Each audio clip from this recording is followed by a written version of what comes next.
So I went ahead and did my second coat.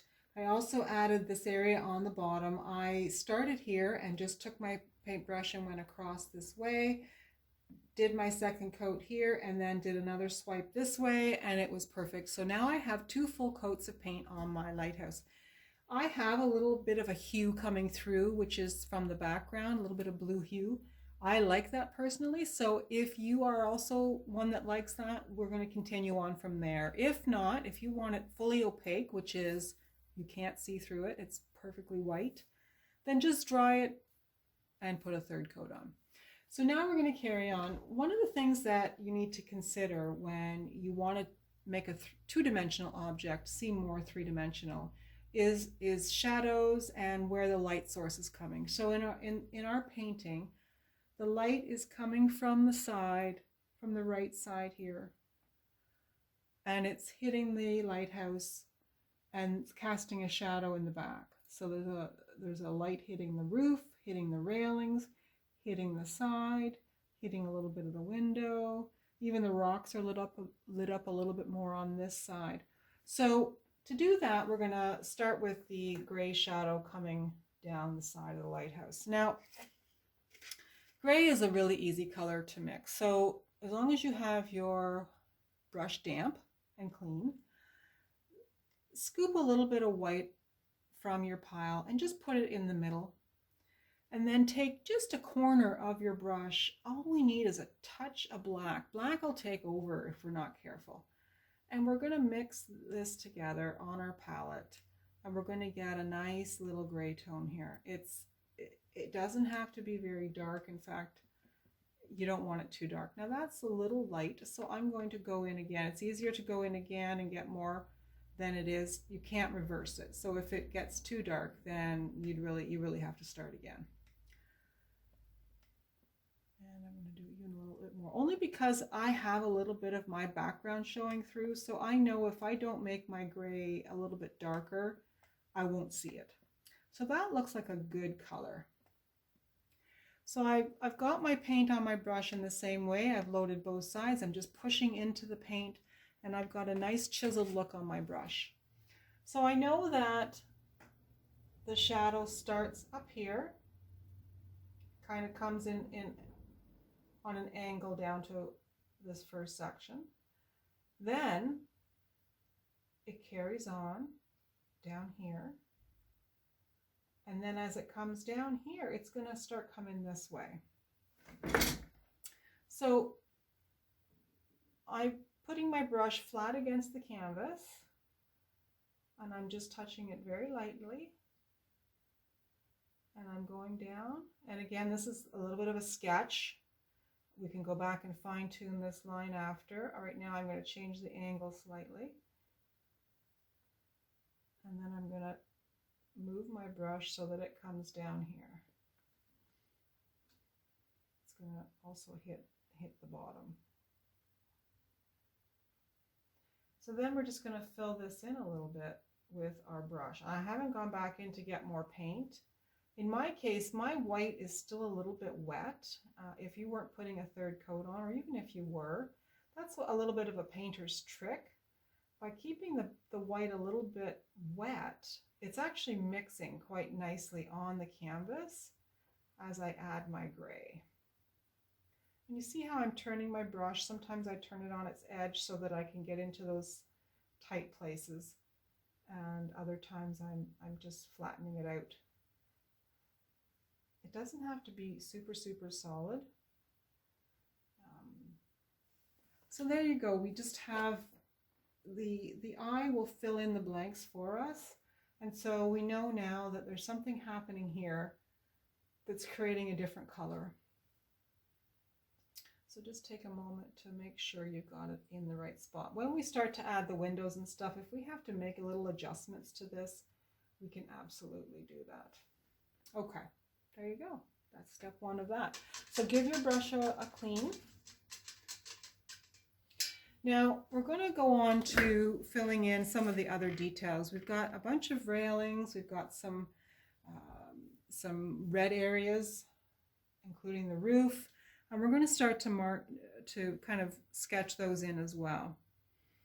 So one of the advantages of having your flat brush is it will do a lot of this work for you. If you notice how I'm holding the brush, it's going to help me just set the brush against the canvas, and the brush is going to do a lot of the work for you. So there's a couple of colors we have to deal with. So we've got a little bit of our gray. We know we have black and we have this red. So depending on the red that you have, you may need to do something to make it a little bit darker. We know if we add white to red, we get pink. And in this case, we don't want pink. So what I'm going to suggest you do is you take some of your darker red. And this particular one is it's very thick, so it's giving me some grief, but that's okay. I'm just going to add a little more water. And then I'm going to add a touch of black. Be careful not to grab the white that you were dealing with earlier. And you'll see how this might not be my best choice for red. I could even grab some of this red. My intention here is to get a red that looks like it's in shadow, so it's quite a bit darker. And that's actually what's happened here. So I'm going to clean my brush. And then I'm going to grab some of this red and I'm going to move it over. And I'm going to, what do I want to do? I think I'm just going to leave it because it's a different enough color to this one. So let's load up our brush with this darker red, whatever your darker red is. You can even use brown, I find, in red, which is quite nice to make it darken up a bit. This is what I do. I play with color. I don't calculate. I don't work by a formula. I just kind of go in and out of color and see what I end up with. So I've got something that's a little bit darker. So I am going to make this area here. Now we know that that is what's happening at the top of this first mark we made here. So we know that we're going to go across just like this and across to here. We know that it's got some thickness to it, so I just pulled my brush down and then I'm going to make another mark here. And then I'll just fill that in. So that's the first coat. We know there's going to be black on the bottom, so I actually made a little bit what I call a whoops, and I'm not going to worry about it because the black is going to fill that in. So that's step one of that. Now we know we've also got red up here. So I'm going to grab some more of that darker red. Now this, we have to remember, we have some nice tall spindles here. So without having to change the water on our, clean our brush, I like to just go ahead and make the bottom arch where my roof is going to be and leave this space blank. We'll fill it in a minute. So we know that the roof, the bottom of the roof is pretty much the same width as this area. So I'm just going to do this. Remember, we're keeping the curve the same. We know the roof is a triangle.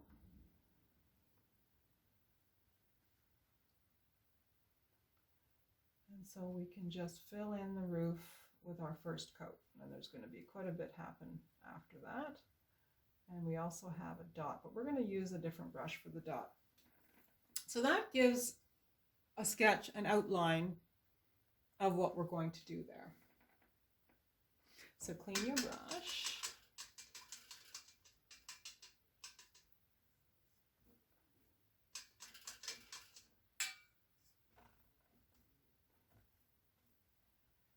Okay, so now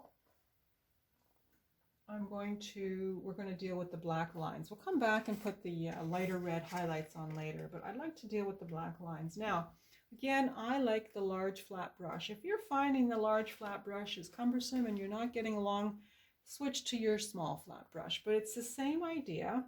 Now with the black, again, put a little water on your brush, and same thing. You really want to make sure that you have flattened the paint on the brush so that you do not have big gobs of black paint. And then I'm going to start with the black line under here, and it just follows the same curve. Okay. We know that there's another one under it, a little ways under, but what's important is it's the same curve. We're close to it. At this point, I'm not too worried about it because we're going to put some highlights on the curve after, and it really does give forgiveness to any of the marks that we're not fussy on. We have another one down here a little further.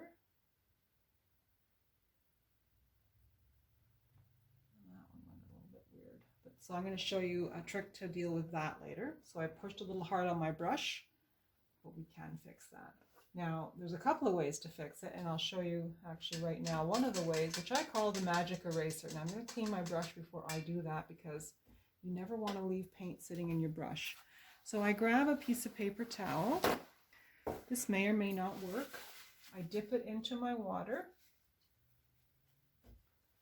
and then I just run it along the edge. Now, if you catch it quick enough, you can pull the paint off, which it looks like I am able to do. Now, it's smudging a bit, but after it dries, I'll come around with my white and I will just fix that. So that's an example of how to fix little whoopses. So I'll just come back in. I've lost too much of my black here. So that's that mark. So now we know that we have another little line on top of here too. I'm just going to put on. I'm pushing a little bit lighter on this top one because it's very much in highlight. So I've made a thinner line there. We know we have a railing comes over here. So I'm going to do that. Remember that you've got an angle here. So everything is coming out. So this little railing is going to come a little bit further over than the red area. And then we'll just simply, you can just rest your brush on the canvas and it will make that railing. Rest your brush on the canvas and it will make that railing. So then we just keep going up the lighthouse. So we know we have another black area here, same curve, angle of the curve. We have another top of a railing here that extends a little beyond each side because we've got that angle again. So same thing. Now that's smaller, so I'm going to switch to my small flat brush. Get it a little bit damp with water, and then just touch, same angle as this railing, touch down on the canvas. Oh, need to touch a little harder. Same over here. Touch. Okay. So that's starting to come along nicely. Now I'm going to keep my small flat brush as we work our way up here, just because the area gets a little bit smaller. Now be careful you don't smudge your work here as we move up. If you need to spend a moment and just use your blow dryer to dry it, you can do that. So we know we have another black area under here. And that worked out really well. Okay, so the first thing we'll do, because we have the short brush, without adding any more paint, we have spindles or railings coming around here. Actually, you know what? I'm just looking at that. I used my large brush and I'll show you a little trick for that. So let's do that. We'll clean the paint off the small brush. We'll make sure our large flat brush is damp. We go back into our black. Now you want very little paint for this section. At any time, if you need to wipe paint off your brush, you can just wipe it on your paper towel. These railings actually come straight down into this railing area here. So that's why I switched brushes. It's just going to be easier to go all the way down, and then I'll show you how you highlight the railings, because then you've got to push those in behind. So for now, and what I do is I touch the canvas. So I start with the one in the middle, and you're going to go straight up and down and just perpendicular to the canvas. Let the brush do the work. Touch it, and then you know you've got another one on the side, another one on this side, and then this one will go right to the edge, at the roof line edge, because we know that our railings kind of extend beyond. Now you'll notice I went back and put a couple of little dabs here and there. It doesn't matter how straight these are, to be honest, because we're going to put some highlights on them, and the eye is going to fill in a lot of these details. I'm not going to add any more paint. I'm just going to now do these. So these are only on the sides that go beyond the lighthouse. So we've already got this one, and I'm just going to add one more about here. I've got this one. I'm going to add one more about here. So that gives us our railings. And to me, as everything we do, it just makes it more interesting and makes it look more like it's coming together and taking shape. So we'll pause here, let everything dry, and then we'll come back and do the next step.